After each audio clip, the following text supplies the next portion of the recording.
मी पुन्हा आलोय मनात फडणवीसांना न आवडणारा एक चेहरा सध्या सक्रिय झालाय।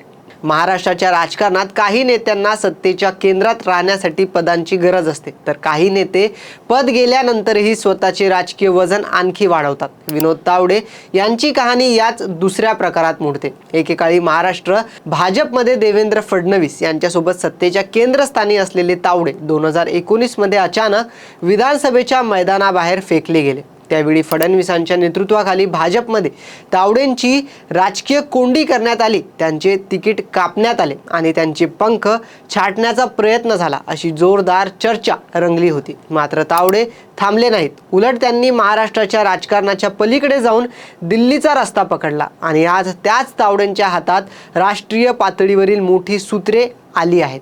2019 मध्ये तिकीट नाकारण्याचा निर्णय हा तावडेंच्या राजकीय कारकिर्दीतील सर्वात मोठा धक्का मानला जातो। त्यावेळी फडणवीस आणि तावडे यांच्यात राजकीय स्पर्धा असल्याच्या चर्चा सातत्याने होत होत्या। काही राजकीय विश्लेषकांच्या मते महाराष्ट्र भाजपमध्ये फडणवीसांचे वर्चस्व मजबूत होत असताना तावडे यांच्यासारख्या स्वतंत्र राजकीय वजन असलेल्या नेत्यांना मर्यादित करण्याचा प्रयत्न त्यावेळी झाला। अगदी तावडेंना 2019च्या निवडणुकीत तिकीट न देण्यामागे फडणवीसांची भूमिका असल्याचाही आरोप करण्यात आला। पण या कथेतला खरा ट्विस्ट इथेच आहे। तावडेंनी ना बंड केले, ना पक्ष सोडला, ना राजकीय हताशा दाखवली। त्यांनी शांतपणे दिल्ली गाठले आणि राष्ट्रीय संघटनात्मक राजकारणात स्वतःची नवी जागा निर्माण केली। भाजपचे राष्ट्रीय सरचिटणीस म्हणून त्यांनी बिहारसह अनेक महत्त्वाच्या राजकीय मोहिमांमध्ये काम केले। संघटन उभे करणे, निवडणुकीचे गणित समजून घेणे आणि कार्यकर्त्यांशी थेट संपर्क ठेवणे ही त्यांची ताकद राष्ट्रीय पातळीवर दिसू लागली।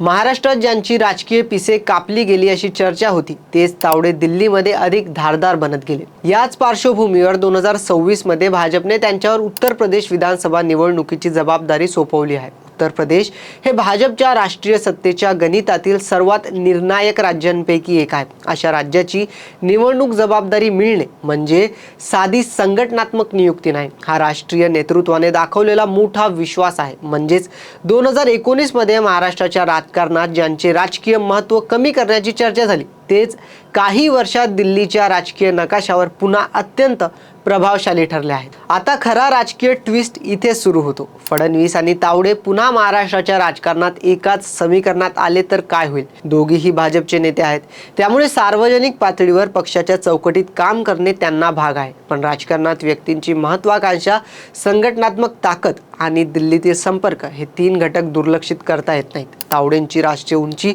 वाढत गेली तर महाराष्ट्रातील त्यांचे राजकीय वजनही आपोआप वाढू शकते। अशा परिस्थितीत फडणवीसांसाठी तावडे हे केवळ सहकारी राहणार नाहीत, ते एक स्वतंत्र शक्ती केंद्र बनू शकतात। तावडे फडणवीसांविरोधात भविष्यात कोणता राजकीय कार्ड खेळतील का, याचे उत्तर आज देणे म्हणजे अंदाज बांधणे शक्य होणार नाही। तावडेंनी आतापर्यंत दाखवलेली रणनीती मात्र वेगळी आहे। थेट संघर्ष न करता संघटनात आपली जागा मजबूत करणे हीच त्यांची सर्वात मोठी ताकद ठरू शकते। त्यांनी 2019 नंतर बंड न करता पक्षात राहून राष्ट्रीय पातळीवर स्वतःचे पुनरागमन केले, त्यामुळे भविष्यात त्यांच्याकडे पर्यायांची कमतरता असणार नाही। आणखी एक महत्त्वाचा मुद्दा म्हणजे तावडे आणि फडणवीस यांची ताकद एकसारखी नाही। फडणवीसांची ताकद महाराष्ट्रातील सत्ता, प्रशासन आणि राज्यातील पक्षीय नेतृत्वावर आहे।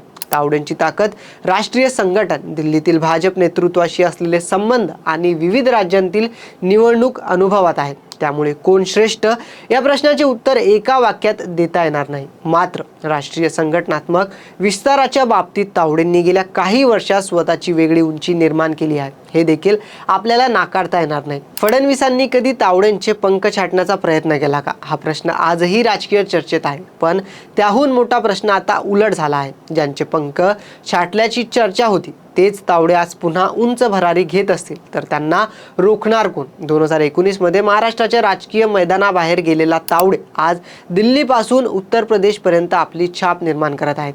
त्यामुळे पुढच्या काळात फडणवीस तावडे समीकरण हे केवळ दोन नेत्यांचे संबंध राहणार नाही, ते महाराष्ट्र भाजपच्या भविष्यातील सत्ता समीकरणावर परिणाम करणारे समीकरण ठरू शकते। आणि जर या दोघांच्या राजकीय वाटा कधी खरोखरच भिडल्या तर महाराष्ट्राच्या राजकारणात त्याचा धक्का मोठा असू शकतो। तरी या संपूर्ण विषयावर आपलं काही मत असेल तर ते आम्हाला कमेंटमध्ये नक्की कळवा आणि हा व्हिडिओ आवडला असेल तर लाईक, शेअर आणि आमच्या YouTube चॅनलला सबस्क्राईब जरूर करा।